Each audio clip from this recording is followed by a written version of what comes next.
मैं यहाँ एक बात अर्ज करूँगा, अल्लाह करे ये मेरी बात दिलों पे चोट कर जाए, दिलों पे चोट कर जाए।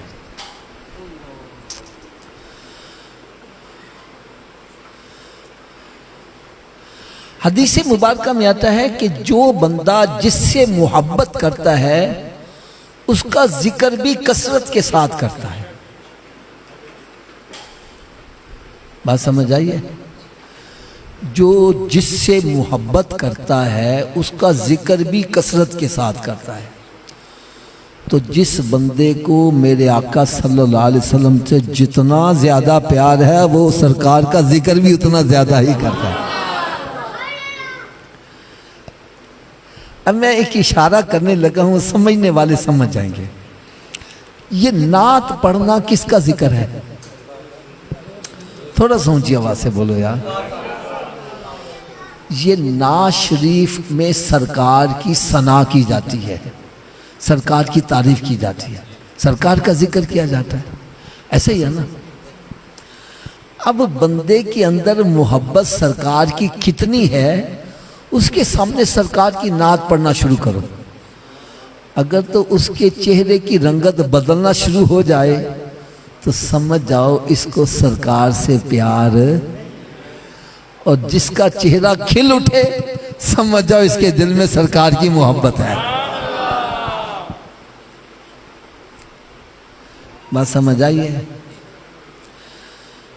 और दूसरा मैं एक इशारा करने लगा हूं, कुछ ऐसे अफराद हैं जो अपनी महाफिल में सरकार की नात पढ़ते ही नहीं, ना दरूद और सलाम पढ़ते हैं। हालांकि मेरे आका सल्लल्लाहु अलैहि वसल्लम ने इरशाद फरमाया, जिसके सामने मेरा जिक्र खैर हो और मुझ पर दरूद ना पड़े, यूं समझो जैसे वो जन्नत का रास्ता ही भूल गया है। हाय हाय हाय। अब एक मैं और इशारा करने लगा हूं, पता नहीं किसके दिल पर चोट लगे यार। एक दीनी जमात, अपने आप को दीनी जमात कहते हैं, और तबलीग के सिलसिले में वो सुबह राज चलते फिरते रहते हैं यार। इनकी एक किताब जो इनके बड़ों ने मुरतब की, उसका नाम था तबलीग निसाब। उसके अंदर मेरा मतलब है कि मुख्तलिफ चैप्टर थे, फ़ज़ाइल तबलीग, फ़ज़ाइल नमाज, फ़ज़ाइल ज़कात, फिर इसी तरह फ़ज़ाइल रमज़ान और फ़ज़ाइल कुरान, और एक आखिर में चैप्टर था फ़ज़ाइल दरूद शरीफ। क्या था?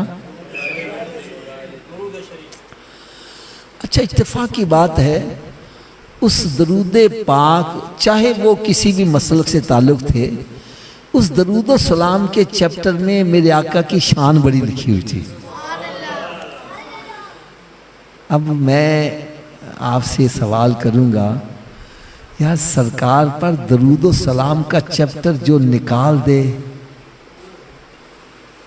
उसके बारे में क्या कहोगे? अब मैं ज़ुबान से अल्फाज क्या अदा करूं, इन्होंने उस किताब का नाम फ़ज़ाइल आमाल रख दिया, फ़ज़ाइल तबलीग की बजाय, और उस पूरे चैप्टर के अंदर से दरूद और सलाम का पूरा चैप्टर ही निकाल दिया।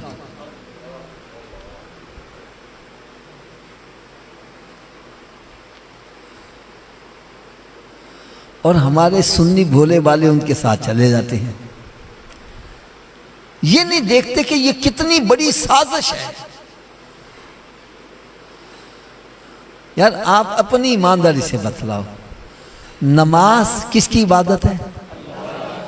इसमें हज़रत साहब कोई दो राय तो नहीं है ना? नमाज किसकी इबादत है? अब मैं अल्लाह की इबादत कर रहा हूं, नमाज पढ़ रहा हूं, और नमाज के अंदर दरूद और सलाम नहीं पढ़ता, नमाज हो जाएगी? हज़रत साहब, नमाज रब की इबादत है, और रब ताला यानी वो इरशाद ये फरमा रहा है कि बेशक नमाज मेरी इबादत है, ये कयाम मेरे लिए है और रुकू व सजूद मेरे लिए है, लेकिन जितनी देर तक मेरी इबादत में मेरे महबूब का जिक्र नहीं करोगे, दरूद व सलाम नहीं पढ़ोगे, तुम्हारी नमाज ही नहीं होगी। अब हजरत साहब आप बतलाओ, नमाज के अंदर दरूद व सलाम निकाल दो, नमाज हो जाएगी? ऊंची बोलो यार। तो जिस किताब में से दरूद व सलाम का चैप्टर ही निकाल दिया जाए, उनकी तबलीग क्या कहेगी? जुबान से चाहे वो दावे करते रहे, लेकिन यार अमली तौर पर जो सामने नजर आ रहा है, आज उसमें से दरूद व सलाम का चैप्टर निकाल दिया गया। यार चलो, अगर एक से मैंने सवाल किया, मैंने कहा ये क्या किया? कहना जी असल किताब मोटी थी ना, इसलिए इसको छोटी करने के लिए इससे चैप्टर निकाला है। मैंने कहा यार अगर निकालना ही था, चलो रमजानुल मुबारक साल में एक मतलब आता है, वो चैप्टर निकाले, कोई और चैप्टर निकाल। ये दरूद व सलाम ही तुम्हें ज्यादा वजनी लग रहा था यार।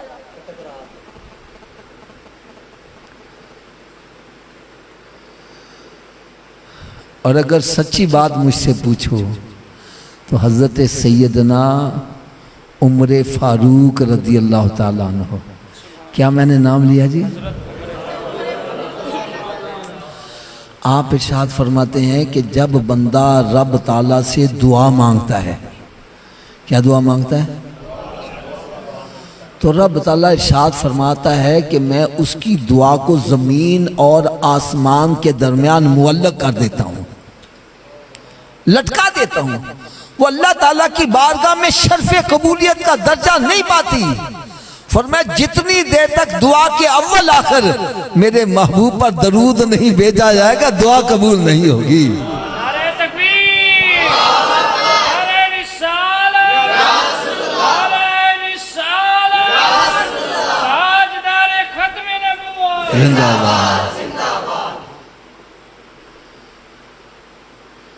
अब इसमें हिकमत क्या है?